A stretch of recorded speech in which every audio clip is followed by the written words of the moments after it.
لیکن آج ہمارے معاشرے اور سوسائٹی کے اندر اگر ہماری افطار پارٹی بھی ہوگی تو کسی اچھے خاصے کھاتے پیتے آدمی کی ہوگی.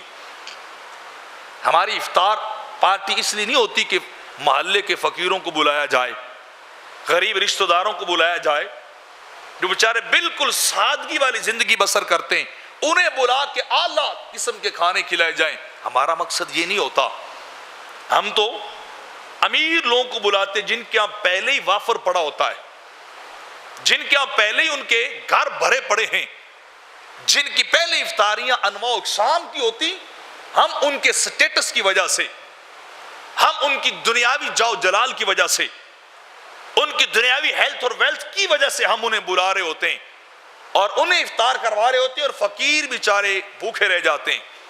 جن کو کھلانے کا حکم دیا گیا, جن کو کھلا کر آپ کو اور مجھے درجہ نصیب ہوگا, آپ کو اور مجھے جنت ملے گی, جن کو کھلانا چاہیے اس کو نہیں کھلائیں گے, امیروں کو بلائیں گے.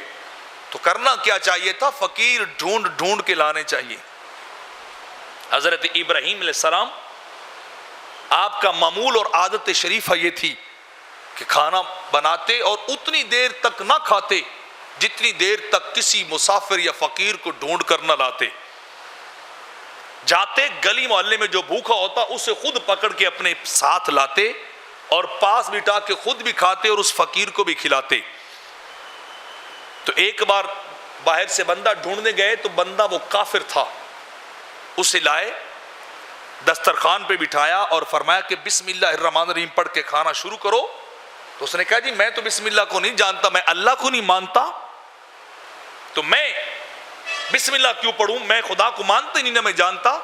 تو آپ کو جلال آیا, فرمایا جلدی کر اٹھ, میرے دسترخوان سے دور ہو جا, مجھے وہ بندہ نہیں چاہیے جو خدا کو نہ ماننے والا ہو, میں تو خدا کے ماننے والوں کو کھانا کھلاتا ہوں. وہ بندہ وہ اٹھ کے چلا گیا, وہ فقیر کافر.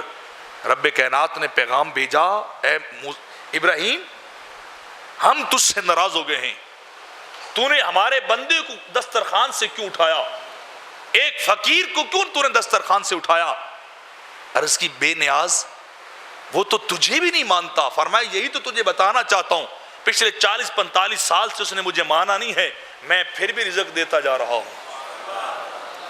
اس نے میرا کلمہ نہیں پڑھا, میں پھر بھی اسے رزق دے رہا ہوں, اور تو نے ایک وقت پہ اس نے میرا نام نہیں لیا اور ایک دعوت سے اٹھا دیا ہے.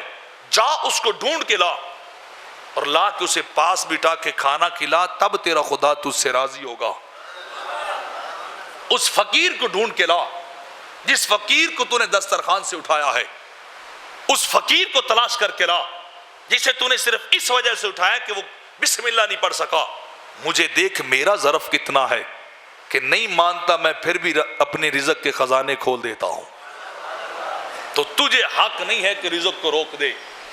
وہ تو کافر تھا, تو اللہ نے اتنا کیا. بتائیے کوئی مومن فقیر ہو, کوئی فقیر کلمہ گو ہو, کلمہ پڑھنے والا, اس کو کھانا کھلایا جائے تو پھر اللہ رب العزت انسان کو کتنے درجے عطا کرے گا.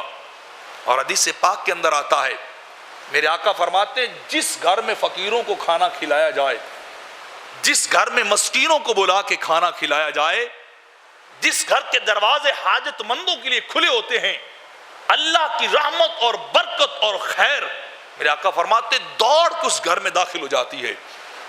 اتنی تیزی کے ساتھ اللہ کی رحمت اور برکت کسی اور گھر میں نہیں جاتی جس گھر میں کسی فقیر کو کھانا کھلایا جاتا ہے, کسی حاجت مند اور مسکین کا پیٹ بھرا جاتا ہے. اس گھر میں اللہ کی رحمت بے قابو ہو کے داخل ہوتی ہے. خدا کی رحمت آئی ہے, تم اللہ کی مخلوق کو کھانا کھلا رہے ہو, اللہ تمہیں اپنی رحمتوں سے نوازتا جا رہا ہے.